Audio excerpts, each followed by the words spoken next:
dalam berdoa itu nanti ada beberapa etika, adab yang kalau kita kerjakan dengan adab itu mempercepat terkabulnya doa. Sama kayak anak minta ke orang tua, dengan adab kan lebih cepat diberikan dibandingkan dengan sekedar meminta tanpa adab. Yang ada malah orang tua bisa merespon dengan respon yang tidak diharapkan. Maka yang pertama, adab itu ada yang terkait waktu, kedua ada yang terkait tempat, ketiga ada yang terkait dengan keadaan. Misal, terkait dengan waktu, doa yang dipanjatkan di pertengahan malam itu berbeda waktunya dengan yang dipanjatkan dalam keadaan siang. Nah, kehusyuannya pun akan lain. Jadi kalau teman-teman buka Quran surah ke-73 Al-Muzammil di ayat yang ke-6. Ya, apalagi ini dipanjatkan dalam keadaan tahajud misalnya. Itu sentuhan ke hatinya lain. Inna nasyi'atal laili hiya asyaddu wata'aw wa aqwamu qila. Sungguh bangun malam itu supaya kita bisa bermunajat, itu keheningan malam bisa mengantarkan kehusyuan pada permohonan kita sehingga menyentuh kepada jiwa.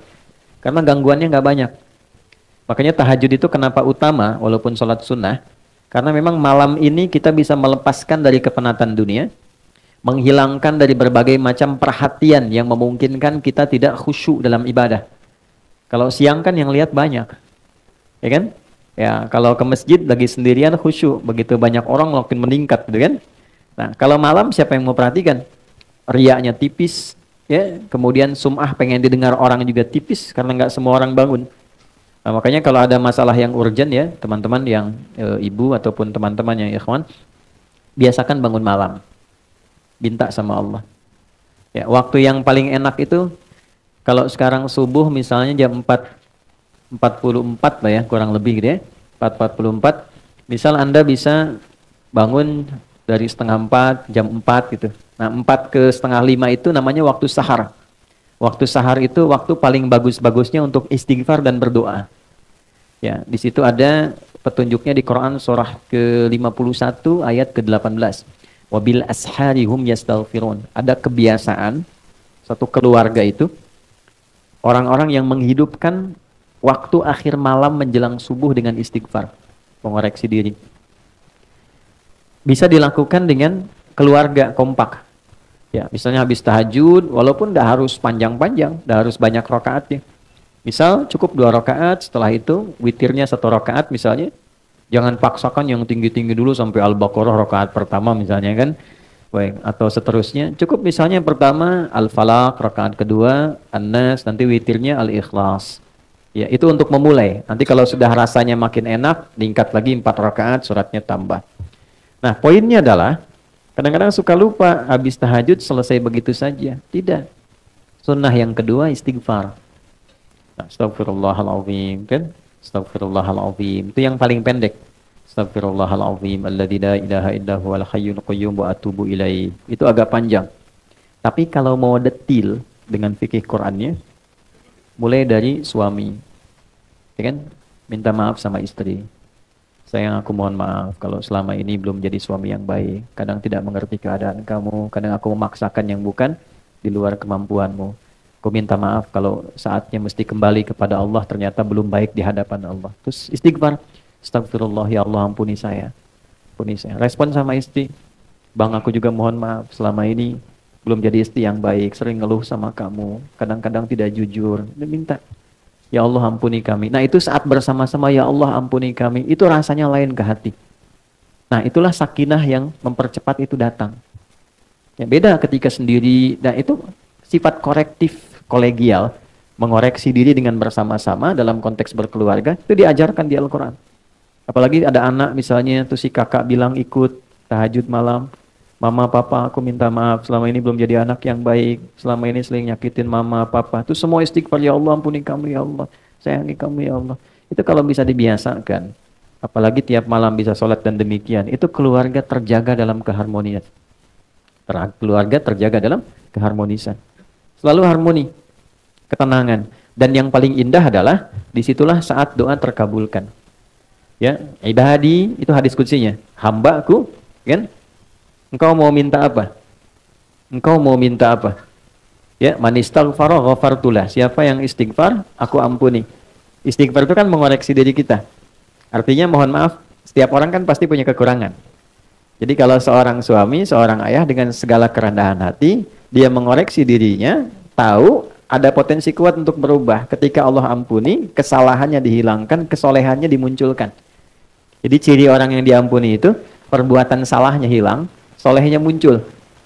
Lisan itu kurang baik. Bagaimana diampuni dosa lisan? Berubahlah tampilan lisan ini dengan berkata yang baik dan ditinggalkan yang tidak baik yang sebelumnya dilakukan perbuatan itu.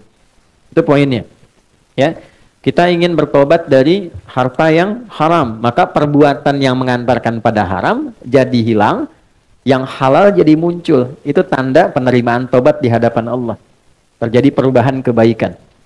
Nah, sama kalau tadi di rumah tangga ada korektif, sifat mengoreksi kepada diri, lalu diampuni oleh Allah yang salah-salah itu, terjadilah perbaikan. Kebiasaan yang kurang bagusnya berubah menjadi baik.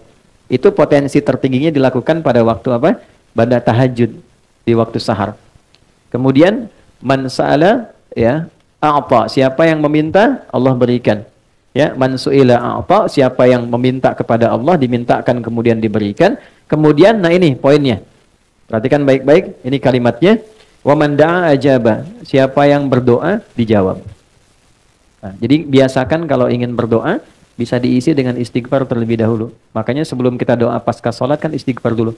Istighfar, Allahumma antas salam, kemudian yang subhanallah, alhamdulillah, Allahu akbar, baru kesananya turunan ada doa kan.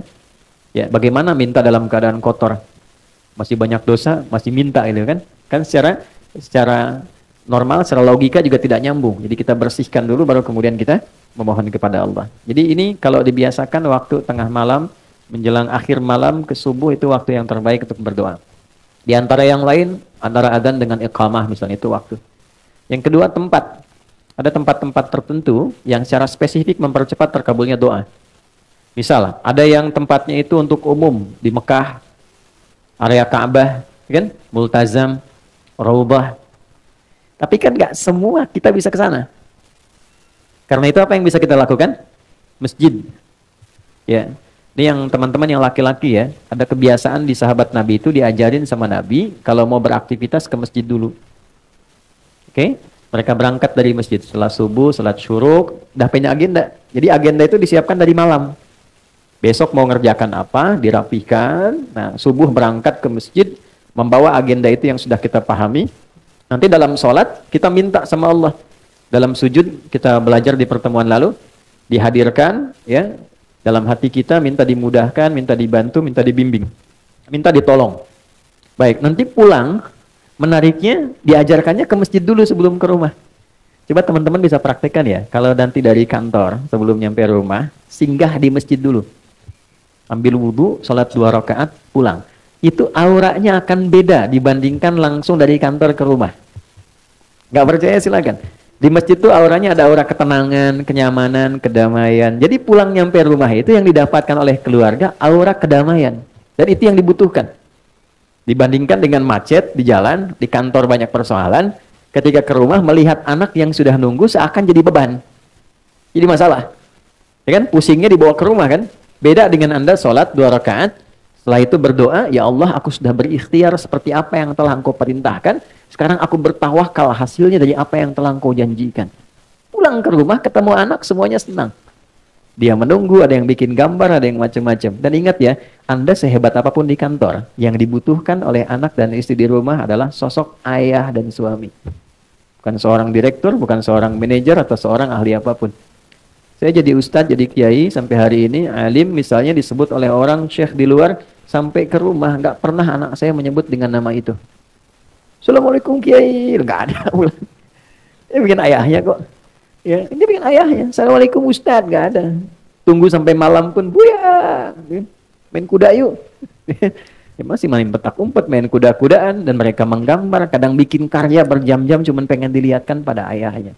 Lantas siapa Anda yang kemudian direktur di perusahaan? Nyampe ke rumah pengen jadi direktur juga.